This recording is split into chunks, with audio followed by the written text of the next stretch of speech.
Griggs Wesley was 34 years old, and on November 18, 2024, at 6:47 p.m., he came home from a 5-day business trip to find his entire life packed into 7 suitcases on the sidewalk in front of his house at 2847 Maple Ridge Drive in Westchester County, New York. Taped to the largest suitcase was a note in his wife's handwriting that read, "You destroyed our marriage. Don't contact me. My lawyer will be in touch. Rachel." He stood there on that cold November evening, watching his breath form clouds in the air, staring at everything he owned sitting on the curb like trash, waiting for pickup. His hands were shaking as he read the note again and again. The house he'd made mortgage payments on for 6 years, $4,200 every month, a total of $302,400 invested into what he thought was their future, was now locked against him. The porch light was off. The curtains were drawn. His own home had become a fortress designed to keep him out. Griggs made $187,000 a year as a senior software architect at Davidson Technologies. Rachel made $96,000 as a marketing director at Brennan & Associates. Together, they'd built a life worth $1.8 million in combined assets. The house valued at $740,000, investment accounts totaling $380,000, his Tesla Model S, $94,000, her BMW X5, $72,000, and various other properties and accounts. They'd been married for 8 years. They'd never had a major fight. They'd talked about starting a family next year. And now Griggs was homeless, standing on a sidewalk in a $2,800 Tom Ford suit that he'd worn to close a $15 million deal in Chicago, wondering what the hell had just happened to his life. He pulled out his phone and called Rachel. It went straight to voicemail. He called again. Same thing. He called her mother, Patricia Montgomery, who lived in the guest house behind their property, a $180,000 separate structure that Rachel's trust fund had paid for 3 years ago. Patricia had always been cordial to Griggs, if a bit cold. She answered on the third ring. "Griggs," she said, her voice like ice cutting through the phone. "I'm surprised you have the audacity to call." "Patricia, what's going on? Why are my things on the sidewalk? Where's Rachel?" "You know exactly what you've done," she hissed. "Rachel is devastated, absolutely devastated. After everything she's done for you, after her family welcomed you with open arms despite your background, this is how you repay her?" His background. There it was. Patricia had never quite forgiven her daughter for marrying someone whose parents had immigrated from Taiwan with $400 in their pockets and built a small restaurant business from nothing. Never mind that Griggs had earned a master's degree from MIT on a full scholarship. Never mind that he'd worked his way up to a 6-figure salary through pure merit. To Patricia Montgomery, whose family had old money dating back to railroad investments in the 1890s, Griggs would always be the kid from Flushing, Queens, who'd gotten lucky. "Patricia, I honestly don't know what you're talking about. I've been in Chicago since Wednesday. I closed the North Point deal. I was working. What am I supposed to have done?" She laughed, a brittle sound devoid of humor. "The evidence speaks for itself, Griggs. Rachel found the messages, the photos, everything. My daughter deserves so much better than a lying, cheating husband." The line went dead. Griggs stood there, phone still pressed to his ear, trying to process what she'd said. Messages? Photos? He scrolled through his phone, checking his text messages, his email, his social media. Nothing. There was nothing because there was no one. He hadn't cheated on Rachel. He'd never even thought about it. He loved his wife, but someone wanted her to think he had. If you enjoy stories of shocking family secrets and justice against the wealthy and powerful, like this video and subscribe to the channel now. There are brand new stories here every day, each one more intense than the last one. And tell me where you are watching from. Griggs picked up his suitcases, all of them, making multiple trips to load them into an Uber he'd called, and checked into the Marriott Marquis downtown. The room cost $289 per night, and he had no idea how long he'd be staying. He sat on the edge of the hotel bed at 9:23 p.m. and tried to think clearly. His wife believed he'd cheated on her. She had evidence, messages and photos that he'd never sent because they didn't exist. Someone had manufactured evidence against him. The question was, who and why? He opened his laptop and checked their joint bank accounts. Rachel had cleaned them out. The checking account that had held $47,340 yesterday now showed a balance of $3.27. The savings account with $89,620 was down to zero. She'd moved fast, very fast, almost like she'd been planning this. Griggs called his best friend, James Rodriguez, who worked as a financial analyst at Goldman Sachs and made $220,000 a year. They'd known each other since college. If anyone could help Griggs think through this rationally, it was James. "Griggs, what's wrong?" James answered immediately, hearing the strain in his voice. Griggs told him everything. The suitcases, the note, the phone call with Patricia, the emptied bank accounts. "Jesus Christ," James breathed. Okay, first things first, you need a lawyer, like yesterday. If Rachel's family is involved, they're going to bury you in legal paperwork. The Montgomerys have money and connections. You remember her uncle? Griggs did. Gerald Montgomery, senior partner at Montgomery, Whitfield and Associates, one of the most prestigious law firms in Manhattan. He'd handled their family's legal affairs for 30 years, including Rachel's trust fund, which held approximately $2.4 million from her grandfather's estate. "I'll text you a name," James continued. "Diana Reeves. She's a shark. Handles high-asset divorces. She's expensive, probably $600 per hour, but she's worth it. Call her first thing tomorrow. In the meantime, don't contact Rachel. Don't go to the house. Document everything." That night, Griggs couldn't sleep. He lay in the hotel bed, staring at the ceiling, replaying every moment of the past 6 months. Had he missed something? Some sign that Rachel was unhappy? Some indication that their marriage was in trouble? They'd seemed fine, better than fine. 2 months ago, on September 20th, they'd celebrated their 8th anniversary at Le Bernardin, a Michelin 3-star restaurant where dinner for two cost $720 before wine. Rachel had been radiant in a navy blue dress from Dongdorf Goodman, $1,450.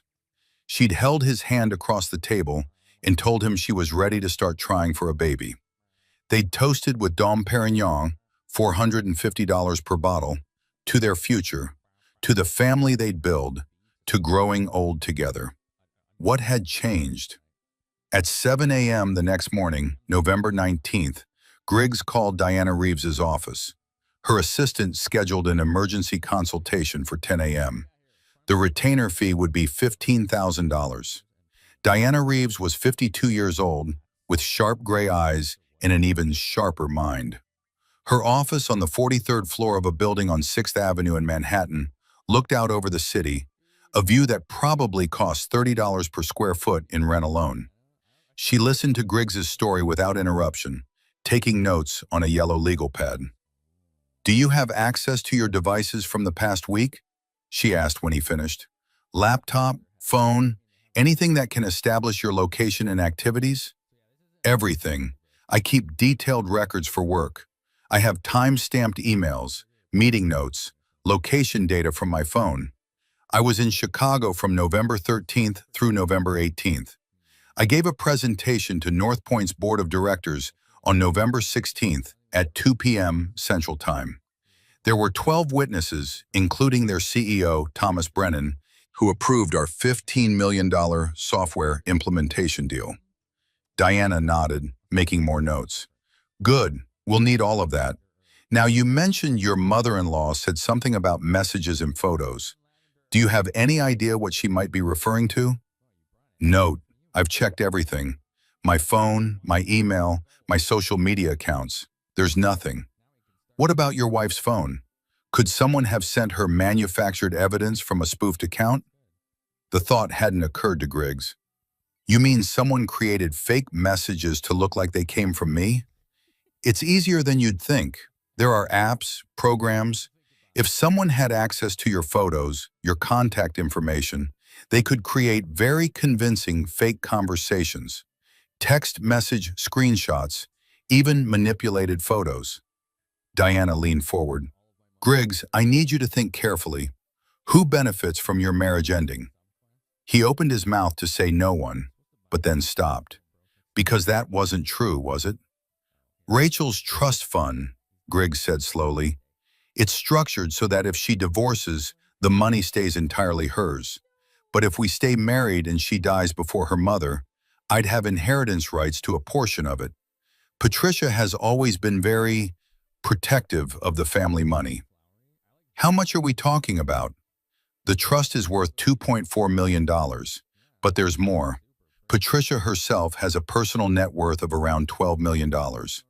Rachel is her only child. If Rachel and I had children, I'd have legal connections to the entire Montgomery fortune through my kids. Diana's eyes gleamed with understanding. So by destroying your marriage before you have children, Patricia eliminates you from the family wealth equation entirely. But would she really frame me for cheating? That seems extreme. Griggs, I've been practicing family law for 26 years. I've seen families do far worse for far less money. If Patricia convinced Rachel you were unfaithful, Rachel would divorce you in a heartbeat. In New York, infidelity can affect the division of marital assets. Patricia could be positioning to not only end your marriage, but also to make sure you walk away with as little as possible. Griggs's phone buzzed. An email from an address he didn't recognize. Legal notice at montgomeryfirm.com. His stomach sank as he opened it. It was from Montgomery, Whitfield and Associates, Gerald Montgomery himself. The email contained a formal notice of divorce proceedings, filed that morning at 8:30 a.m. in Westchester County Court. Rachel was citing irreconcilable differences and adultery. She was seeking full ownership of the house, the majority of their investment accounts, and alimony of $5,000 per month for 5 years, a total of $300,000.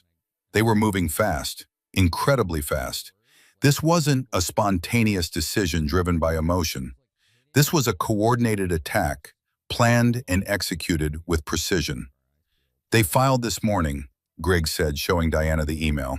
She read it quickly, her expression hardening. They're trying to catch you off balance. Overwhelming force, immediate action, hoping you'll panic and accept a bad settlement just to make it stop. She looked up at him. But we're not going to do that. We're going to fight back. And we're going to find out exactly how they manufactured this evidence against you. Over the next 3 days, Diana and her team moved like a military operation. They subpoenaed Rachel's phone records, her email accounts, her social media data.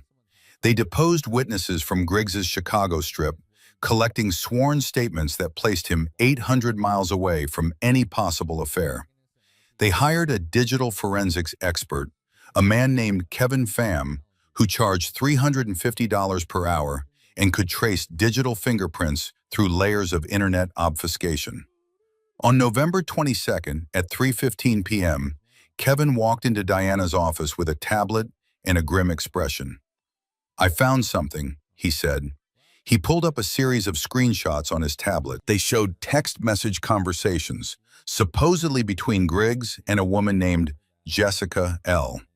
The messages were explicit, discussing meeting at hotels, exchanging intimate photos, planning secret rendezvous. The timestamps covered the past 4 months. These are what someone sent to your wife's phone, Kevin explained. They came from an encrypted messaging app called Secure Chat, delivered on November 17th at 11:42 p.m. from an untraceable number. But here's where it gets interesting. Kevin swiped to another screen. I analyzed the metadata on these images. The person who created these fake screenshots made a crucial mistake. They used a photo manipulation program called Pixel Forge Pro, which leaves a distinctive digital signature in the file properties. And look at this. He zoomed in on a section of code. The software was registered to a user account with the email address p.montgomery.legal@gmail.com. Griggs felt his blood run cold. Patricia. It gets better, Kevin continued. I traced the IP address where these files were created. They were made on November 16th between 8 p.m. and 11:30 p.m. from a location at 2847 Maple Ridge Drive, your home address, while you were in Chicago. Diana's smile was sharp as a knife. She created the evidence herself, in your house, using your home computer probably. Griggs, we have her. But Griggs wasn't smiling. A cold rage was building in his chest, spreading through his veins like ice water. Patricia Montgomery had destroyed his marriage, turned his wife against him, emptied his bank accounts, and tried to steal his future, all to protect her precious family fortune from someone she considered beneath her. They had no idea what was coming. Griggs spent the weekend at James's apartment in Brooklyn, a two-bedroom place James paid $3,400 per month for. They sat at the kitchen table drinking coffee while Griggs outlined his plan. Diana wants to take this to trial, Griggs said. Expose Patricia's fraud, sue for damages, the whole legal route. But that could take months, maybe years. And even if we win, Patricia can afford to drag it out. She'll pay $50,000, $100,000 in legal fees without blinking. Meanwhile, I'm burning through my savings. So, what are you thinking? James asked. I'm thinking there's a faster way, a smarter way. Griggs opened his laptop and pulled up a file. Remember how I told you Rachel's trust fund is worth $2.4 million? Yeah. What I didn't mention is how that trust is structured. I've been researching trust law for the past 2 days. Rachel's grandfather set up the trust in 1987, and it has very specific conditions. The money is held by Citibank as trustee, and Rachel receives disbursements according to certain milestones. Age 25, marriage, birth of children, and so on. Okay, James said slowly. So the trust documents include a morality clause. If Rachel or any family member commits fraud, embezzlement, or other financial crimes, the trustee has the authority to freeze disbursements pending investigation. It's meant to protect the trust assets from being used in illegal activities. James's eyes widened. You're going to report Patricia for fraud.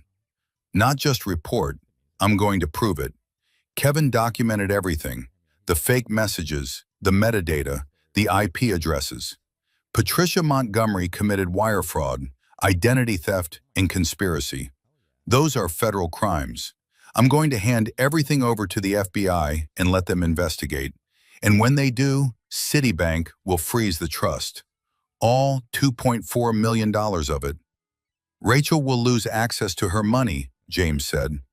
Temporarily, until the investigation is complete. But here's the thing. Patricia did this to prevent me from getting access to the family money, right? She was willing to destroy my marriage for it. So let's see how she reacts when that same money is locked up because of her own actions. Griggs pulled up another document. I also found something else. Patricia has been managing Rachel's finances for years, paying bills, handling investments, acting as her financial advisor. I went through our old bank statements. Over the past 3 years, Patricia has transferred approximately $340,000 from Rachel's accounts into various investments, stocks, bonds, real estate ventures. That's not illegal if Rachel authorized it, James pointed out. But Rachel didn't authorize all of it. I found transfers Rachel doesn't know about. Patricia has power of attorney over some of Rachel's accounts, supposedly for estate planning purposes. She's been using that access to move money around. Some of those investments, they're in Patricia's name, not Rachel's. She's been slowly siphoning money from her own daughter. James let out a low whistle. You can prove this? I have bank statements, transfer records, investment documents. Diana's team has been digging through everything. Patricia has been committing financial elder abuse. Well, not elder, but the legal term is financial exploitation of a family member. It's a felony in New York. So you're not just going after Patricia for framing you, James said. You're going after her for stealing from Rachel. I'm going to expose every dirty secret she has, Griggs said quietly. She wanted to protect her family's reputation and money. I'm going to destroy both. On November 25th, Griggs walked into the federal building in Lower Manhattan at 9 a.m. He'd made an appointment with Special Agent Monica Bradford of the FBI's white-collar crime unit. Diana had come with him, carrying 2 banker's boxes full of evidence. Agent Bradford was 46 years old, with short blonde hair and the alert, focused demeanor of someone who'd built a career on finding needles in financial haystacks. She listened to Griggs's story, examined the evidence Kevin had compiled, and reviewed the financial documents showing Patricia's unauthorized transfers. "This is substantial," she said after 2 hours. "The fake messages alone constitute wire fraud and identity theft. The financial transfers, if your wife didn't authorize these, and if her mother used power of attorney for personal gain, that's exploitation. We'd need to interview Mrs. Wesley to confirm she didn't consent to these transfers." "Rachel won't talk to me," Griggs said. "Her mother has convinced her I'm a cheating scumbag. She won't take my calls." "We don't need you to contact her," Agent Bradford replied. "We can interview her as part of our investigation. In fact, it's better if you don't contact her. I don't want any defense attorney claiming you coerced her testimony." She closed the file folder. "Mr. Wesley, I'm going to open an investigation. We'll need to verify everything you've provided, conduct our own forensic analysis, interview witnesses. This will take time." "How much time?" "Weeks, maybe months. Federal investigations move slowly, but they move thoroughly." "What about the trust fund?" Griggs asked. "If you're investigating fraud related to the Montgomery family assets, will the trustee be notified?" Agent Bradford's expression was carefully neutral. "Standard procedure is to notify all relevant financial institutions when we open an investigation into potential fraud affecting their accounts. Citibank, as the trustee of Mrs. Wesley's trust, would be informed that the trust is potentially connected to an ongoing federal investigation. They would likely freeze any major disbursements until our investigation concludes." Griggs felt a grim satisfaction settle in his chest. "How soon would they be notified?" "As soon as we officially open the investigation, which would be," she glanced at her computer screen, "today, November 25th, 2024, at 11:47 a.m. 3 days later, on November 28th, Griggs received a phone call from an unknown number. He almost didn't answer, but something made him pick up. "Griggs?" The voice was Rachel's, and she sounded shaken. "Griggs, I need to talk to you." His heart lurched. "Rachel, are you okay? Can we meet, please? There's a Starbucks on Central Avenue near the courthouse. Can you meet me there in an hour?" Griggs looked at Diana, who'd been sitting across from him in her office reviewing deposition transcripts. She nodded. "I'll be there," he said. The Starbucks was busy with the lunch crowd, but Griggs found Rachel sitting at a corner table, her hands wrapped around a cup of coffee she hadn't touched. She looked exhausted, her eyes red-rimmed, her usually perfect makeup absent. She was wearing a gray sweater he'd bought her last Christmas, and seeing it made his chest ache. "Hi," he said softly, sitting down across from her. "The FBI came to my office," Rachel said without preamble. "Yesterday. They asked me questions about my mother, about our finances, about money transfers I didn't know anything about. Griggs, what's going on?" He took a deep breath. "Rachel, I didn't cheat on you. I was never unfaithful. I need you to know that. The messages were fake, created by your mother using photo manipulation software. I have proof. A digital forensics expert traced them back to our home computer, created while I was in Chicago. Your mother framed me." Rachel's face went pale. No, she wouldn't." "She would. She did." Griggs pulled out his phone and showed her Kevin's report. the screenshots, the metadata analysis. She wanted to end our marriage before we had children, before I could have any legal connection to your family's money. Rachel stared at the evidence, her hands trembling. But why? Why would she do this? Because she never thought I was good enough for you. Because she never wanted someone like me connected to the Montgomery fortune. Griggs's voice was steady, but there was an edge to it. And it gets worse, Rachel. Your mother has been stealing from you. He showed her the financial records, the unauthorized transfers, the investments in Patricia's name that should have been in Rachel's, the systematic exploitation of her power of attorney privileges. $340,000 moved over 3 years, a little at a time so Rachel wouldn't notice. Rachel's coffee cup slipped from her fingers, spilling across the table. Neither of them moved to clean it up. She stole from me, Rachel whispered. My own mother stole from me. The FBI is investigating. Your trust fund has been frozen pending the outcome. I'm sorry. I know this is a lot. Sorry? Rachel looked up at him, tears streaming down her face. Griggs, I threw you out. I believed her. I didn't even give you a chance to explain. God, I emptied our bank accounts. I filed for divorce. I called you a liar and a cheater, and you were in Chicago working to support us. You didn't know, Griggs said quietly. I should have known. I should have trusted you. We've been together for 8 years, and I threw all of that away because my mother showed me some messages. She was sobbing now, her whole body shaking. I'm so sorry. Griggs, I'm so sorry. Griggs reached across the table and took her hand. It was the first time they'd touched in 11 days, and it felt like coming home. We can fix this, he said. But Rachel, you need to understand something. I'm not dropping the investigation. Your mother committed crimes, federal crimes. She tried to destroy our marriage. She stole from you, and she needs to face consequences. Rachel nodded, wiping her eyes. I know, I need to talk to her. I need to hear her admit it. Don't do that alone, Griggs warned. Diana can arrange for... I need to do this, Rachel interrupted. She's my mother. However this ends, I need to face her myself. Make sure you're subscribed to this channel if you have not, because the ending of this story will blow your mind. And drop a comment below telling me what you think Griggs should do next. Rachel drove to her mother's house, technically the guest house behind what had been Rachel and Griggs's home, on November 29th at 2 p.m. Griggs waited in the car parked down the street, his phone on and connected to Rachel's phone in her pocket. Diana had insisted they record the conversation. In New York, only one party needed to consent to a recording, and Rachel had agreed.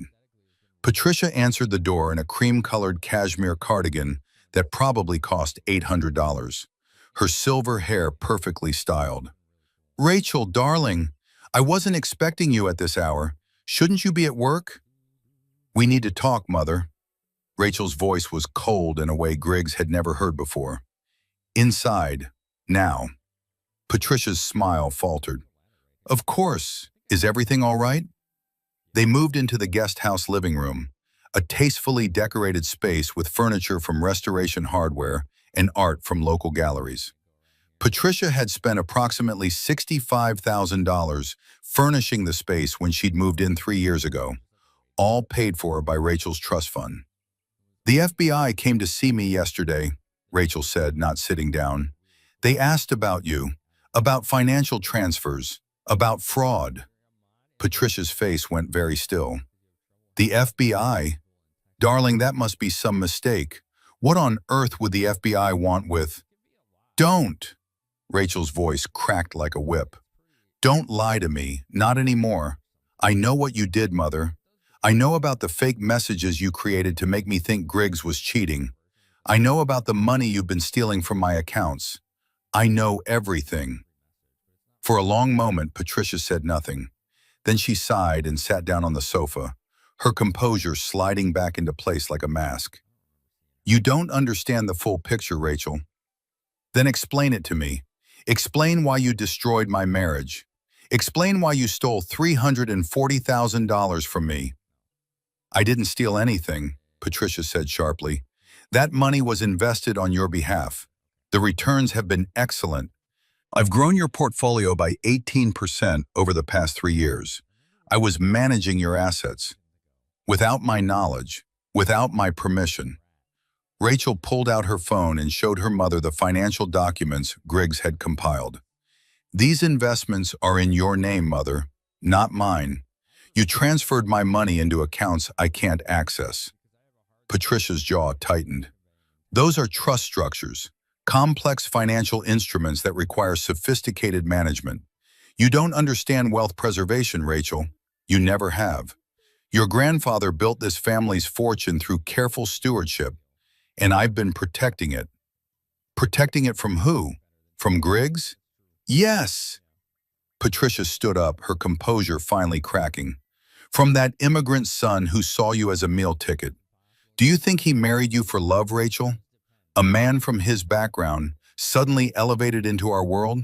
He saw the Montgomery name, the trust fund, the lifestyle, and he locked you down before you could see through him. Griggs has never asked me for a penny, Rachel shot back. He makes more money than I do. He paid for half our house. He's never touched my trust fund. Because he was playing the long game, Patricia's voice rose. Waiting until you had children, until he was legally entitled to family assets through them. Don't you see? Men like him, they marry up, they wait, they position themselves. I've seen it a dozen times in our social circle. Gold diggers with good jobs and charming smiles. So you decided to frame him for adultery? You created fake evidence to destroy my marriage? Patricia's silence was answer enough. How could you? Rachel's voice broke. I loved him. I love him. We were happy, Mother. We were trying to start a family. And you took all of that away from me because you thought he wasn't good enough? I was protecting you. You were protecting the money, Rachel screamed. You've always cared more about the Montgomery fortune than you've cared about me.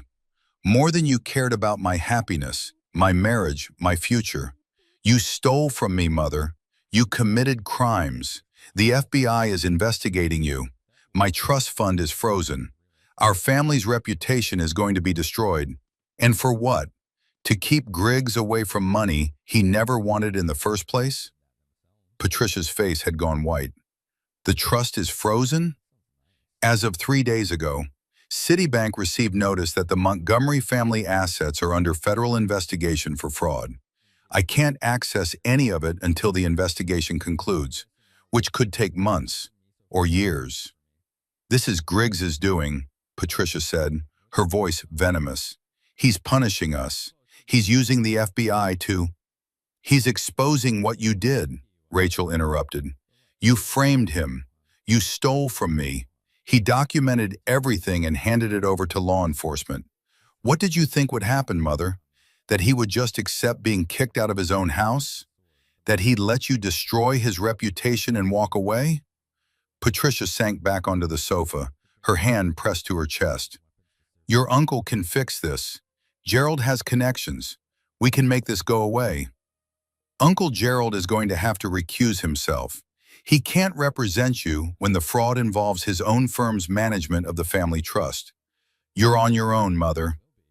The weight of those words hung in the air. I need you to leave, Patricia finally said. Get out of my house. Your house? Rachel's laugh was bitter. This is my property, Mother. The guest house is on my land. I've been paying the utilities, the maintenance, everything. You've been living here rent-free for 3 years. She pulled out a folded document from her purse.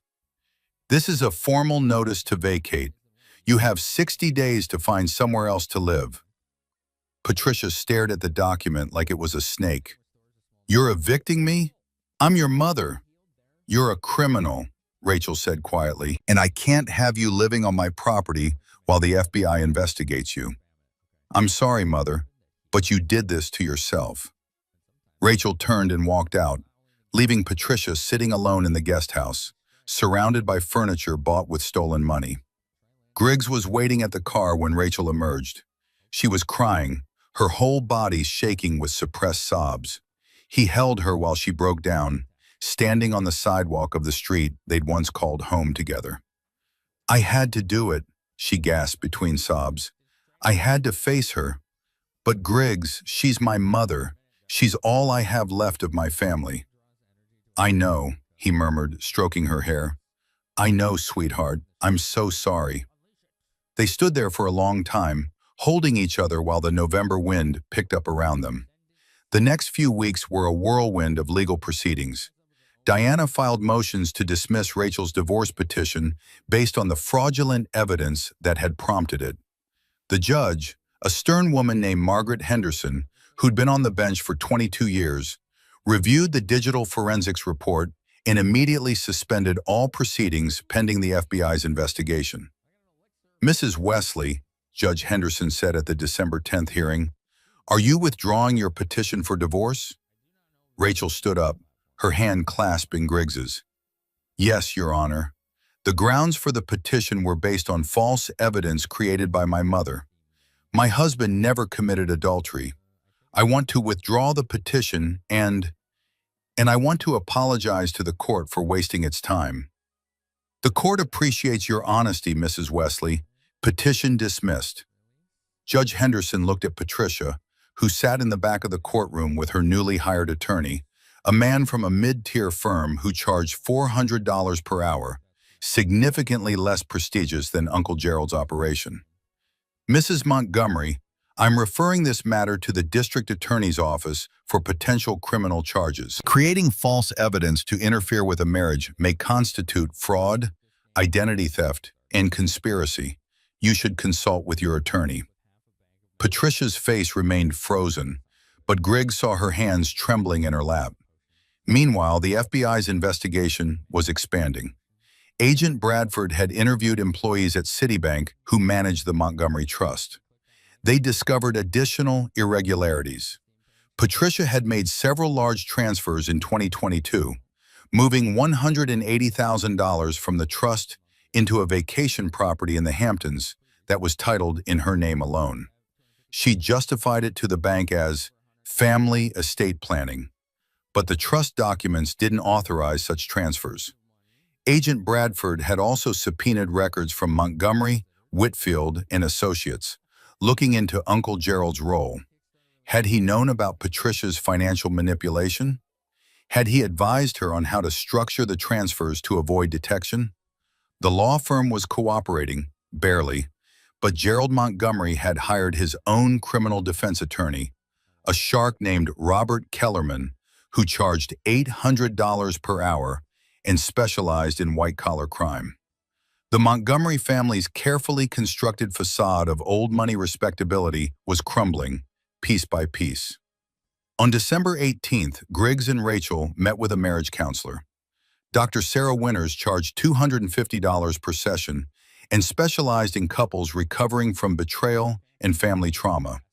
They sat in her comfortable office in White Plains, on opposite ends of a plush sofa, and tried to figure out if their marriage could be saved. "Rachel," Dr. Winters said gently, "you mentioned feeling tremendous guilt about not believing Griggs. Can you talk about that?" Rachel's eyes filled with tears. "I should have known. I should have questioned the evidence. Griggs has never given me any reason not to trust him. And I believe my mother over my husband. What kind of wife does that?" "A wife who trusted her mother," Griggs said quietly. "Rachel, I don't blame you. Your mother is sophisticated. She created convincing evidence. She manipulated you." "But I let her," Rachel insisted. "I wanted to believe I was making my own decisions, but I was just doing what my mother wanted, like I always have. She's controlled my life for 33 years, and I never saw it." Dr. Winters leaned forward. "Rachel, recognizing patterns of manipulation is the first step toward breaking them. Your mother used your trust against you. That's not your fault. But moving forward, you'll need to establish boundaries that protect your marriage." "I've already started," Rachel said. "I filed the eviction notice. I've cut off her access to all my financial accounts. I've told Uncle Gerald I won't speak with him until the FBI investigation concludes. But Griggs, she turned to him, I emptied our bank accounts. I filed for divorce. I turned you out of our home. How can you forgive me for that? Griggs took her hand. Because I know who was really behind it. And because I love you, Rachel. I never stopped loving you, even when you thought I'd betrayed you. I love you too, she whispered. I'm so sorry. They were both crying now, holding each other while Dr. Winters watched with professional compassion. Rebuilding trust takes time, Dr. Winters said. Griggs, you've been wronged. Your anger is justified. But if you choose to stay in this marriage, you'll need to process that anger without weaponizing it against Rachel. I'm not angry at Rachel, Griggs said. I'm angry at Patricia. Furious, actually. She tried to destroy my life, and I want her to pay for it. That's fair, Dr. Winters acknowledged. But make sure your quest for justice doesn't consume you. Revenge can be corrosive, even when it's justified. Griggs nodded slowly. I'm not trying to get revenge. I'm trying to get justice. There's a difference. On January 3, 2025, the FBI completed its investigation. Angel Bradford called Griggs and Diana into her office to review the findings. We've substantiated all of your allegations, she said, sliding a thick report across the desk. Mrs. Patricia Montgomery created fraudulent evidence using photo manipulation software with the intent to interfere with your marriage. That constitutes wire fraud and identity theft. She also misappropriated approximately $340,000 from her daughter's accounts without authorization, which qualifies as financial exploitation. The vacation property in the Hamptons was purchased with trust funds that she wasn't entitled to use. What happens now? Griggs asked. The U.S. Attorney's Office will decide whether to bring federal charges. Given the amount of money involved and the sophistication of the fraud, I expect they will. Mrs. Montgomery is looking at potential prison time, probably 5 to 7 years if convicted, though she might negotiate a plea deal for less. And the trust fund? Rachel asked. She'd come to the meeting with Griggs, sitting beside him with their fingers intertwined. Citibank will unfreeze the trust once our investigation officially closes, which should be within the next 2 weeks. However, they're implementing new oversight procedures. Your mother will be removed as a signatory on all accounts, and they're requiring annual audits of the trust management. Good, Rachel said firmly. There's one more thing, Agent Bradford added. Your uncle, Gerald Montgomery. We found evidence that he advised your mother on how to structure some of the transfers to minimize scrutiny. He didn't participate in the fraud directly, but he failed to report suspicious activity that he should have recognized as his duty as the family attorney. The New York State Bar Association has been notified. He's likely facing disciplinary proceedings. Griggs felt a dark satisfaction at that news. Gerald Montgomery, with his expensive suits and his condescending attitude, was going to lose his license. The family's precious law firm would be tainted by scandal. They had no idea it would get even worse. On January 14, 2025, Patricia Montgomery was indicted by a federal grand jury on charges of wire fraud, identity theft, and financial exploitation. The indictment was public record, and within hours, the New York Post had picked up the story. Old money, new crimes. Montgomery family matriarch indicted for elaborate fraud scheme. The article detailed Patricia's decades of social prominence, her family's railroad fortune, her daughter's marriage to a self-made tech executive, and the alleged fraud that had destroyed that marriage. It included Patricia's booking photo. She turned herself in at the federal courthouse rather than be arrested, and she looked every one of her 67 years, her perfectly styled hair now disheveled, her face pale and drawn. The story went viral. Other news outlets picked it up. The Daily Mail ran with it. American aristocrat accused of framing son-in-law. Even the New York Times covered it, though more soberly. Federal fraud case highlights risks of family financial management. Patricia's friends from the country club, her social circle, her charity board positions. All of it evaporated overnight. The Manhattan elite might tolerate many things, but public criminal indictment wasn't one of them. If you're enjoying this story, hit that like button and let me know in the comments what you would have done in Griggs's situation. On January 20th, Uncle Gerald was suspended from practicing law, pending a full investigation by the state bar. Montgomery, Whitfield and Associates issued a terse press release stating that Mr. Montgomery had been placed on indefinite administrative leave and that the firm was cooperating fully with all authorities. Reading between the lines, Griggs knew they were preparing to throw Gerald under the bus to protect the firm's reputation. Rachel had moved back into the house on Maple Ridge Drive. Griggs had never changed the locks. Technically, it was still their shared property. And one evening in mid-December, she'd simply shown up with her suitcases and asked if she could come home. "It's your home too," Griggs had said, and she'd burst into tears. They slept in separate bedrooms at first, giving each other space. Then gradually, Rachel started staying in their old room again, and Griggs would join her, and they'd lie awake talking for hours about everything that had happened, about trust and betrayal, about family and loyalty, about whether they could rebuild what Patricia had tried to destroy. On January 28, 2025, they met with Diana to discuss the financial settlement of their marital assets. Not as adversaries, but as partners trying to untangle the mess Patricia had created. "The joint accounts that Rachel emptied," Diana said, reviewing her notes. "That's $136,960 that was transferred out. Rachel, are you prepared to restore that?" "Half of it was mine anyway," Rachel pointed out. "But yes, I'll transfer Griggs's share back. $68,480.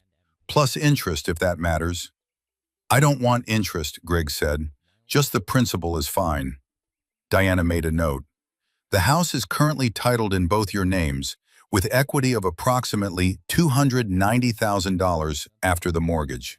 You can maintain joint ownership, or one of you could buy out the other." "I want to keep the house," Rachel said, looking at Griggs. "We picked it out together. We renovated the kitchen together. This is our home.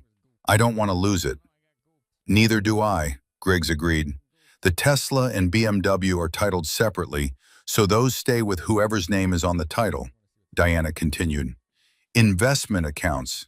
You'll need to update the beneficiary information and access controls, but those can remain joint if you're staying married." "We're staying married," Rachel said firmly, reaching for Griggs's hand. Diana smiled. "Good, then this is straightforward. We'll file amended paperwork with the court reflecting the withdrawal of divorce proceedings, restore joint account access, and put everything back the way it was." "Not quite the way it was," Griggs said quietly. "We're different now. We've been through something that changed us. But we're together," Rachel added. "That's what matters." On February 7, 2025, Patricia Montgomery appeared in federal court for her arraignment. Her attorney, a competent but uninspired lawyer named Donald Frazier, entered a plea of not guilty on all counts. The judge set bail at $500,000, which Patricia posted using the Hamptons property as collateral, the same property she'd bought with stolen trust money. Griggs and Rachel sat in the courtroom gallery, watching Patricia stand before the judge. She looked diminished somehow, no longer the imperious matriarch who'd ruled their lives for years. She was just a 67-year-old woman facing federal prison for crimes she'd committed to protect money that had never been threatened in the first place. Their eyes met across the courtroom. Patricia's expression was a mixture of hatred and desperation. Griggs held her gaze steadily, feeling no satisfaction, no triumph, just a hollow sadness that it had come to this.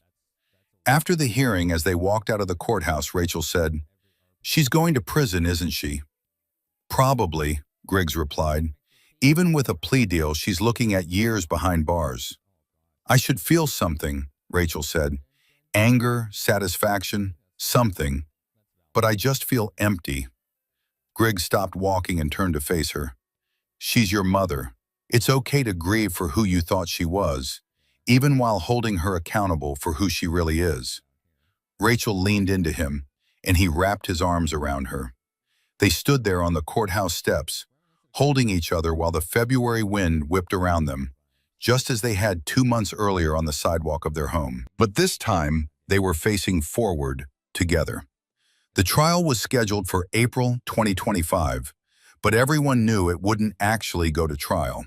Patricia's attorney, Donald Frazier, had been negotiating with the U.S. Attorney's Office for weeks, trying to work out a plea deal that would minimize his client's prison time.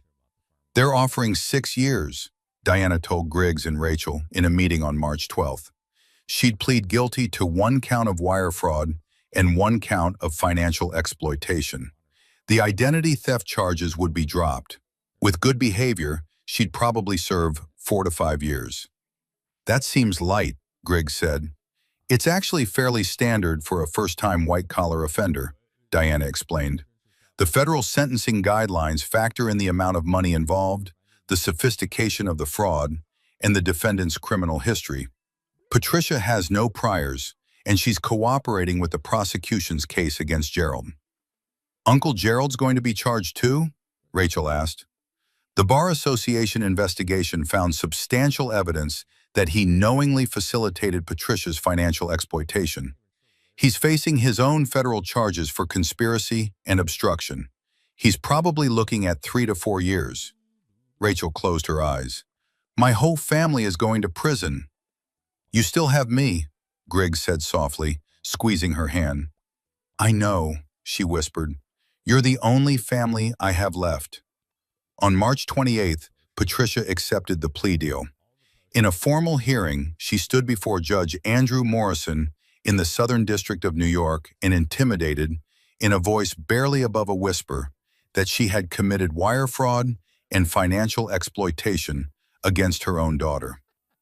"Mrs. Montgomery," Judge Morrison said, his voice stern, "you manipulated your daughter's marriage, created false evidence to frame your son-in-law, and stole hundreds of thousands of dollars from your child.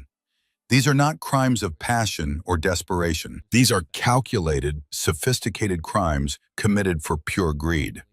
Do you understand the severity of what you've done?" "Yes, Your Honor," Patricia said. "Sentencing is set for May 15th. Until then, you'll remain free on bail with electronic monitoring." He banged his gavel. "This court is adjourned." Griggs and Rachel didn't attend that hearing. They'd agreed that watching Patricia's public humiliation wouldn't bring them peace or closure. They were done focusing on her. It was time to rebuild their own lives. In March and April, they threw themselves into marriage counseling with Dr. Winters. They attended sessions twice a week, working through the trauma of betrayal, the guilt Rachel carried, the anger Griggs struggled to release. "I keep thinking about what she said," Rachel admitted during one session in mid-April. "About Griggs being a gold digger, marrying me for money. What if she was right? Not about Griggs," she added quickly, seeing his wounded expression, "but about me. What if the only thing I had to offer was money, my trust fund, my family name?" "That's your mother's voice in your head," Dr. Winters said. "She spent your entire life making you believe your worth was tied to the Montgomery fortune.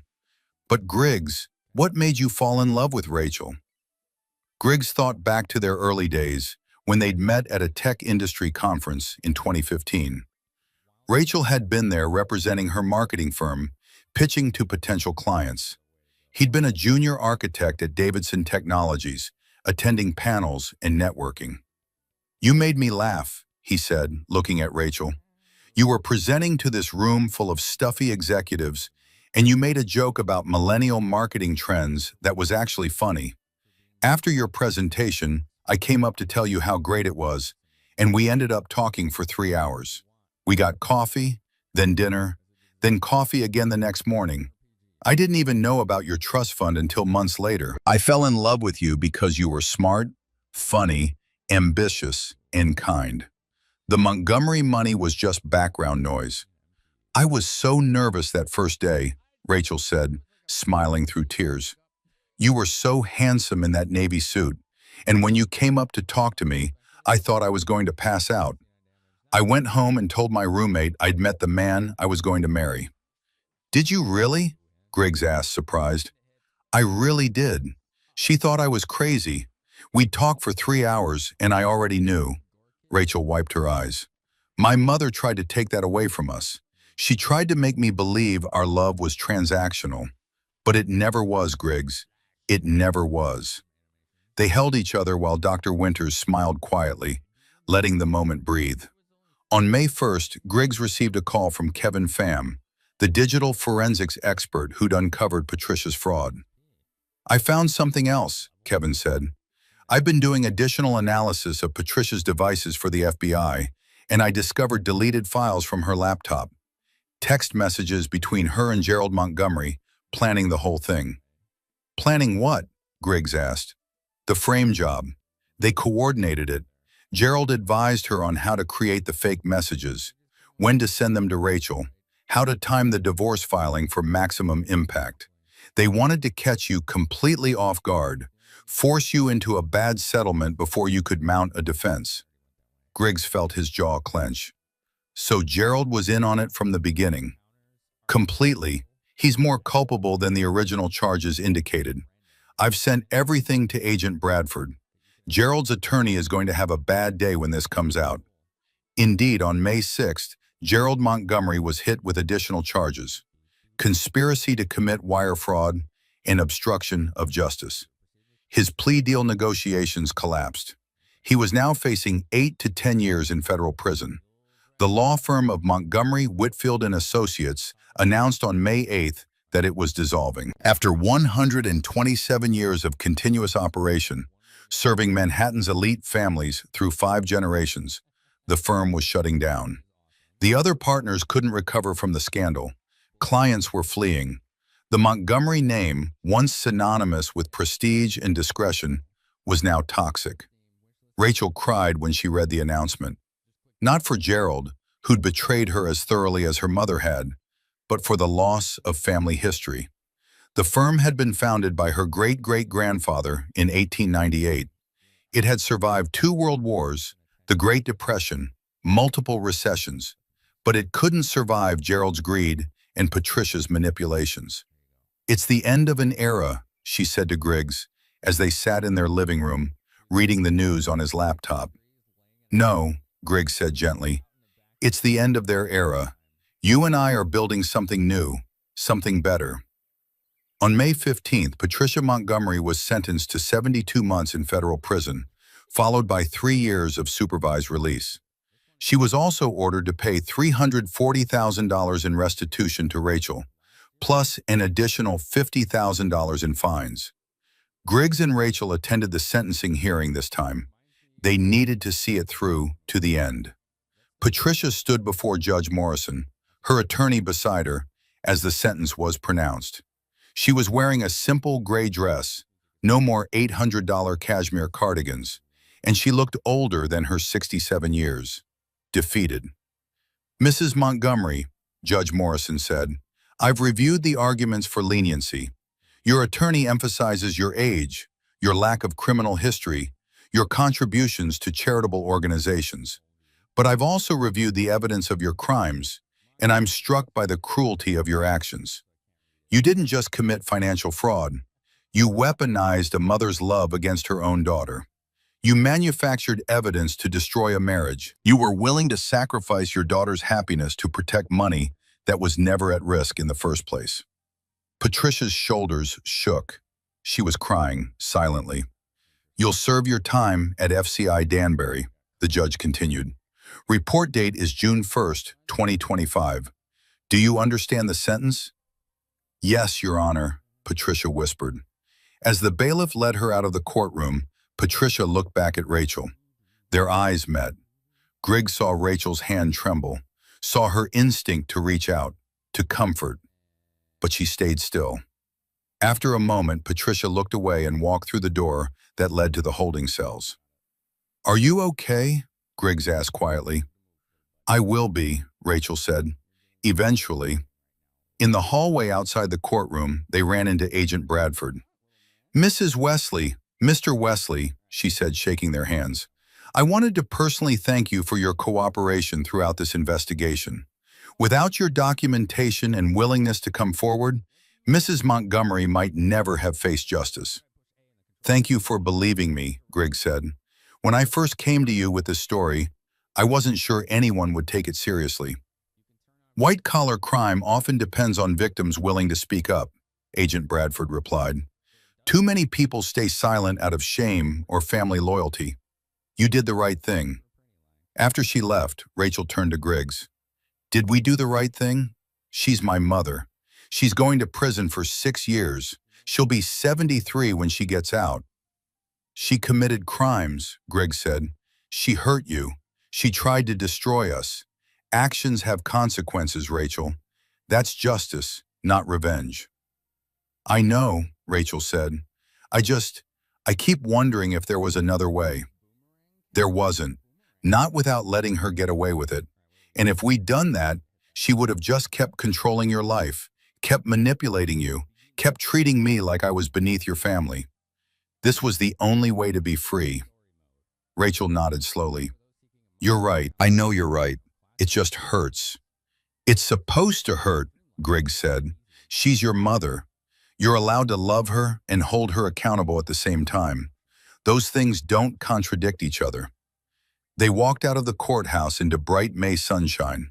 Spring in New York was beautiful, the trees blooming, the air warm and sweet. What do you want to do now? Rachel asked. I want to take my wife to lunch, Griggs said. Somewhere nice, maybe that Italian place on Columbus Avenue you love. Osteria Marini? Rachel smiled. That sounds perfect. They had lunch at Osteria Marini, where they'd had their first date almost 10 years earlier. They ordered the same dishes they'd shared that first time, the pasta al limone, $28, and the branzino, $42, and talked about everything except Patricia, Gerald, and the trial. They talked about Rachel's job, where she'd just been promoted to VP of Marketing with a salary increase to $128,000. They talked about Griggs's latest project at Davidson Technologies, a $22 million AI implementation for a healthcare company. They talked about traveling to Taiwan to visit Griggs's parents, who'd been supportive throughout the entire ordeal and had sent Rachel care packages filled with homemade dumplings and encouraging notes. Your parents are so kind to me, Rachel said. After everything my family did to their son, they still treat me like family. You are family, Griggs said. You're their daughter-in-law. They never blamed you for Patricia's actions. I want to spend more time with them, Rachel said. I realize going through all of this that I've been letting my mother's prejudices affect how I saw your family. She made these subtle comments about immigrants, about working-class backgrounds, and I absorbed that without even realizing it. Your parents built a successful restaurant business from nothing. They put 3 kids through college. They should be celebrated, not looked down on. They'd love to hear you say that, Griggs said. Then I'll tell them, in person. Let's plan a trip to Flushing this weekend. I want to have dinner at their restaurant, meet their friends, be part of your world the way I should have been all along. Griggs reached across the table and took her hand. I love you, Rachel Wesley. I love you too, she said. And Griggs, I want to start trying for a baby, if you still want to. His heart swelled. Really? Really? We've wasted so much time these past few months. We're both in our mid-30s. If we want to have kids, we should start now. I don't want to let my mother's actions steal any more of our future. Yes, Griggs said, grinning. Yes, let's do it. Let's start our family.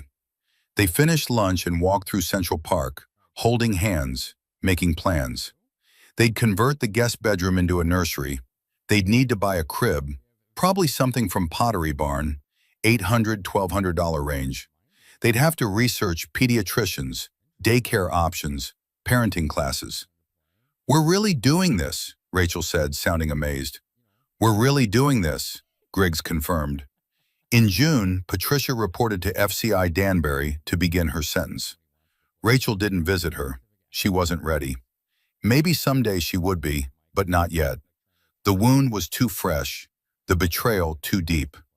Gerald Montgomery was sentenced on June 20th to 96 months in federal prison, 8 years, for his role in the conspiracy. He showed no remorse at his sentencing hearing, instead blaming Griggs for weaponizing the legal system against a respected family. Judge Morrison was not impressed. "Mr. Montgomery," the judge said icily, "you were an officer of the court, an attorney with decades of experience.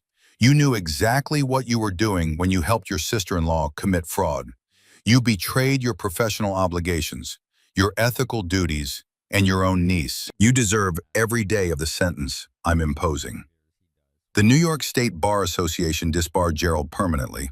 His legal career, built over 43 years, was over.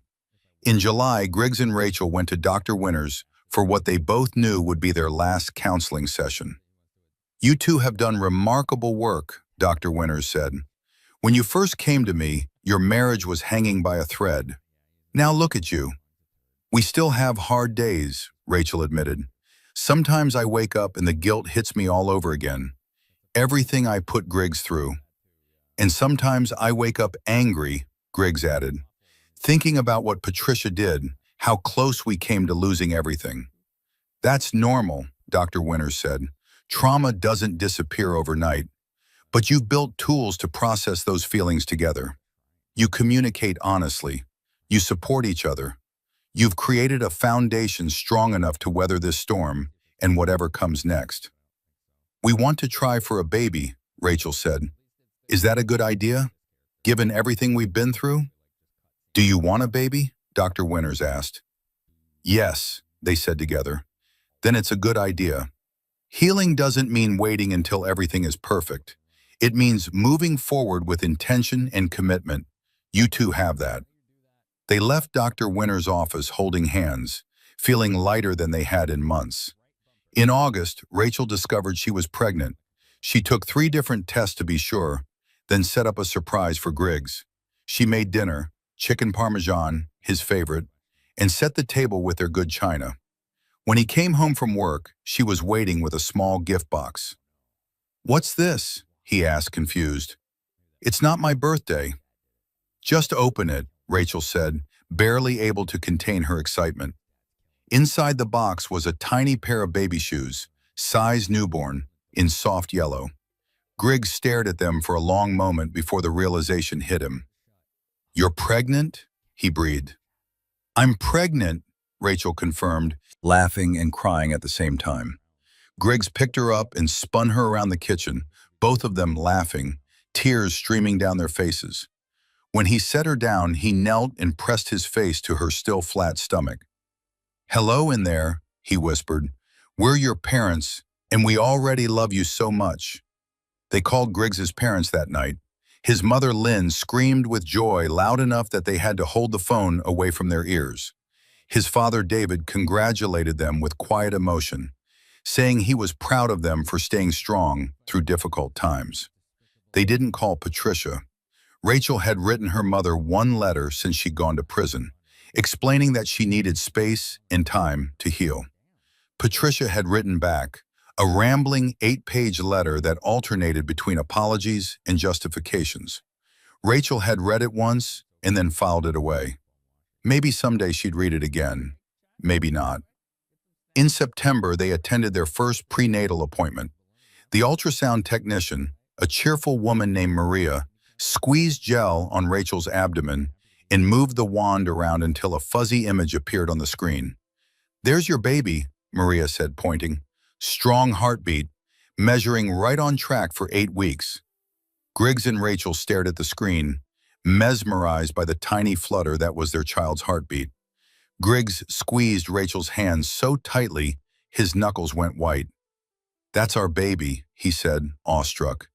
"That's our baby," Rachel agreed. Due date was April 28, 2026, almost exactly 1 year after Patricia had been sentenced. The irony wasn't lost on either of them. As fall turned to winter, they settled into the rhythm of preparing for parenthood. They painted the nursery a soft sage green.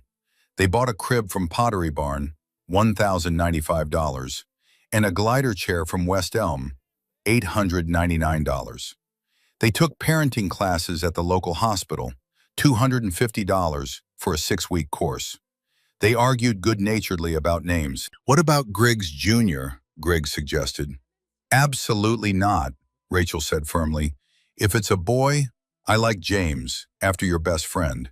If it's a girl, maybe Elena? Elena Wesley, Griggs tried out. I like it. In December, they found out they were having a girl. Elena Wesley would arrive in spring. On December 24th, Christmas Eve, they hosted dinner at their house for the first time since the previous year's disaster. James and his girlfriend came, along with Griggs's parents and his 2 siblings. It was loud and warm and full of laughter.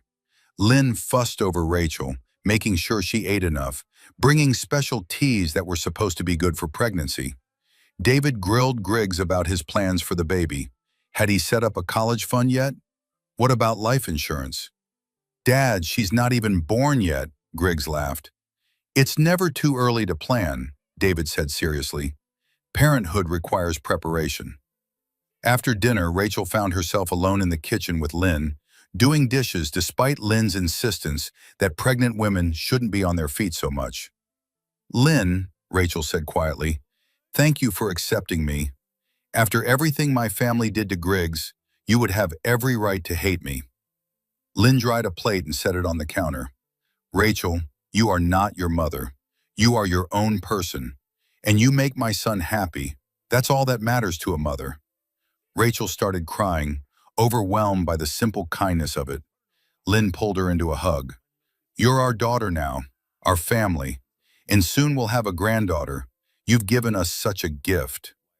In that moment, standing in her kitchen being hugged by her mother-in-law, Rachel realized something profound. Family wasn't about money or prestige or maintaining images. Family was about people who showed up for you, who loved you through mistakes and misunderstandings, who celebrated your joys and supported you through sorrows. She'd lost the family she was born into, but she'd gained something far more valuable, a family built on love and choice and commitment.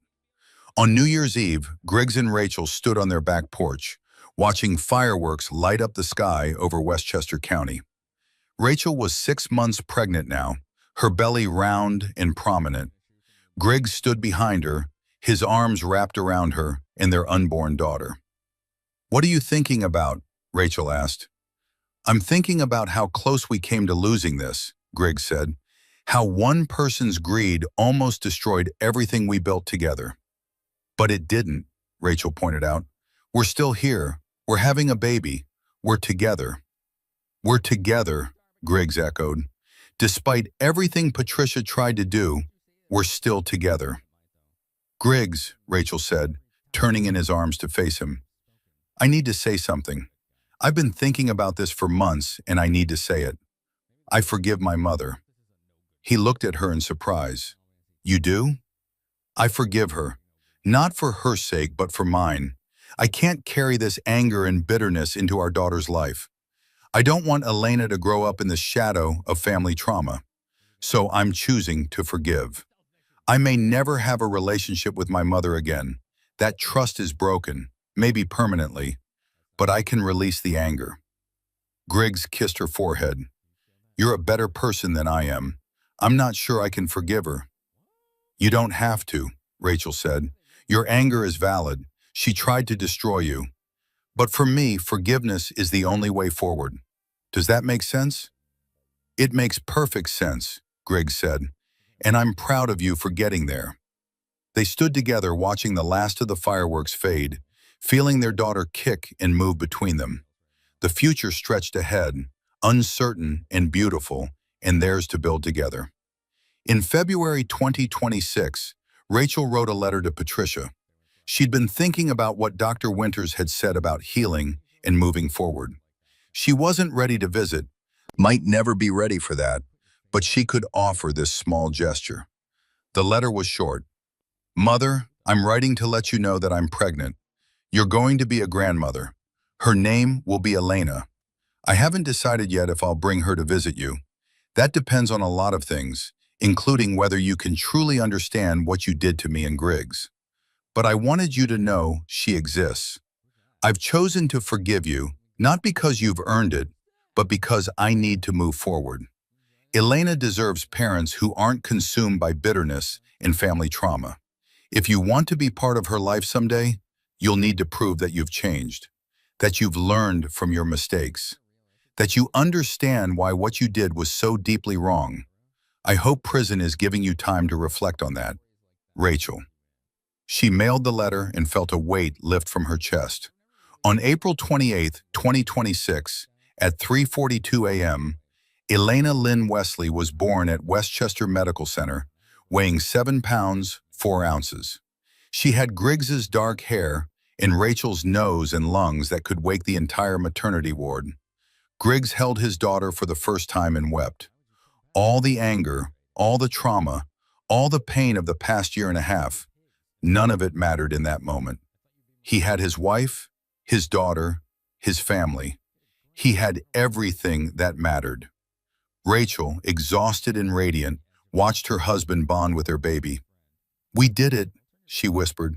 "We made it through." "We did," Griggs agreed, unable to take his eyes off Elena's tiny face.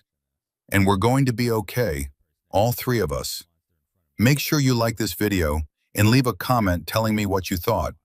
And if you're not already subscribed to the channel, please subscribe and hit the notification bell to get alerts for new stories like this one.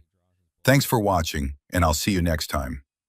6 months later, in October 2026, Griggs received an unexpected email. It was from Patricia's prison email account. Inmates at FCI Danbury had limited computer access for approved contacts. "Griggs, I know I have no right to write to you. I know I destroyed your life and nearly destroyed your marriage to my daughter. But I need to say this, whether you read it or not.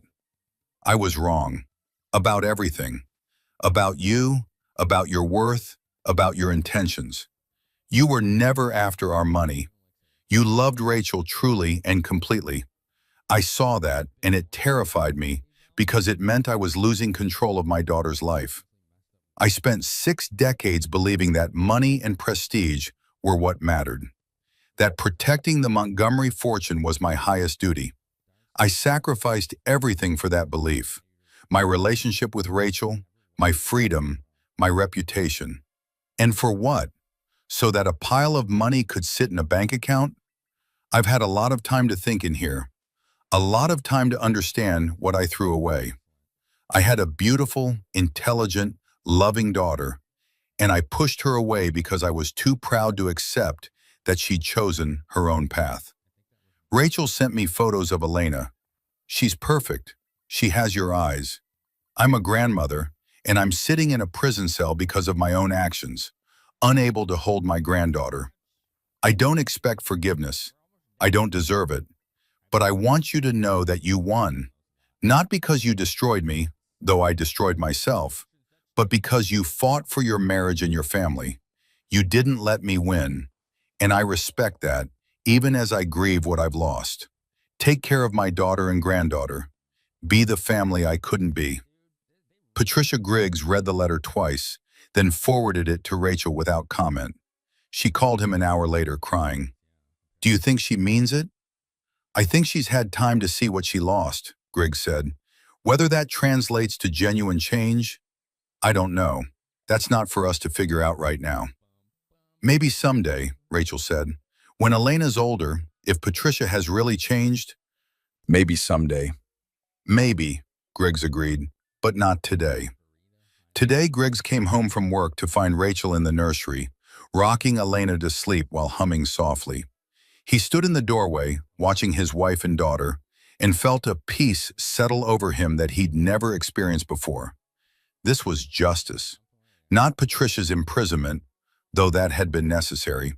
Not the destruction of the Montgomery name, though that had been inevitable. This quiet moment of his family together, safe and whole and loved, this was justice.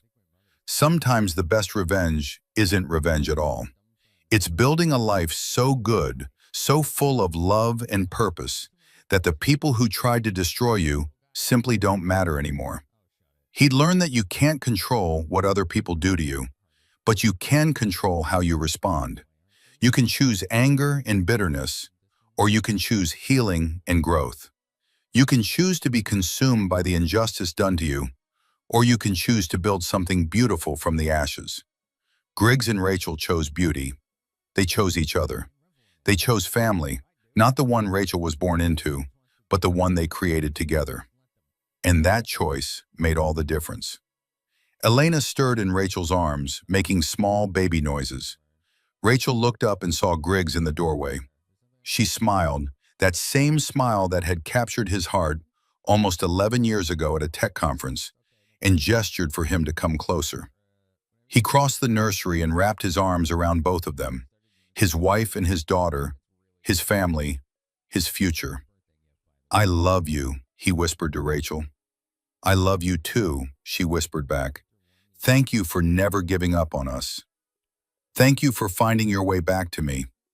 They stood there together, three people who'd been through fire and emerged stronger, watching the October sunset paint the nursery walls gold and amber.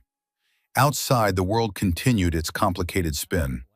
But in this room, in this moment, everything was exactly as it should be. Sometimes justice comes through courtrooms and prison sentences.